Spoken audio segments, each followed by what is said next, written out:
जय हिंद दोस्तों, मैं एक्सर्विसमैन पुष्कर चंद।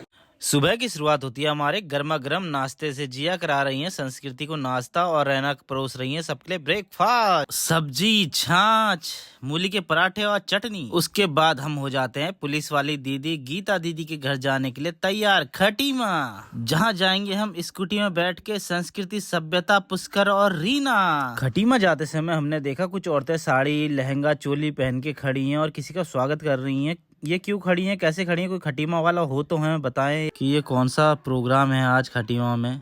फिर हम पहुंच गए अपनी दीदी के घर खटीमा, कंजाबाग रोड पे, और जहां हमें मिले विनोद जीजू और मुन्नी दी। पहले से आए हुए थे खटीमा यहाँ छोटी दीदी के घर, बड़ी दीदी आई हुई थी। जहां मिले हमें 8 कुमाऊं के विनोद जीजू, और इन्होंने बच्चों के साथ खूब मस्ती की और खेला कूदा। ये हमारे लिए सरप्राइज था कि मुन्नी दीदी भी लखनऊ से यहाँ आई हुई है खटीमा। फिर उसके बाद हम सब ने पी चाय, बिस्किट और किया हल्का सा नाश्ता। फिर उसके बाद हम चले गए छत में खेलने कूदने, जहाँ रैना बनी 3 बंदरों में से एक बंदर, और ये मुन्नी दीदी और अम्मा और विनोद जीजू खेल रहे हैं बच्चों के साथ। फिर हो जाता है हमारे घर वापस आने का टाइम, और गीता दीदी का हो जाता है ड्यूटी का टाइम, जो कि लगी है आजकल पुष्कर धामी जी, मुख्यमंत्री जी के घर पे इनकी ड्यूटी। धामी जी को मेरी तरफ से जय हिंद। फिर उसके बाद हम खटीमा से घर आ जाते हैं वापस, और घर में आते ही हमने देखा जिया दी लगी हुई है काम में, लगी है घर को सजाने में। फिर मुझे पटवारी रिंगवाल जी का कॉल आता है, जो मुझे मिलने बुलाते हैं बस अड्डे में। मैं उनके लिए लेके आता हूँ गन्ने उधम सिंह नगर के,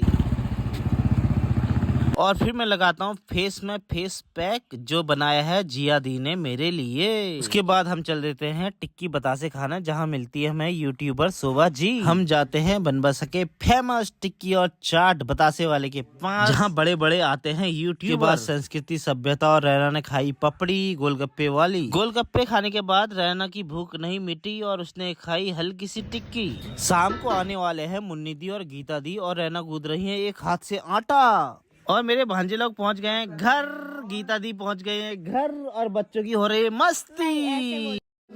फिर उसके बाद मिलके सभी बहनें आपस में मारते हैं गप्पे सप्पे। तू बाप रे कितनी मोटी हो गई। तो क्यों नहीं होगी, रहना मुझे बैठे बैठे खिलाती है।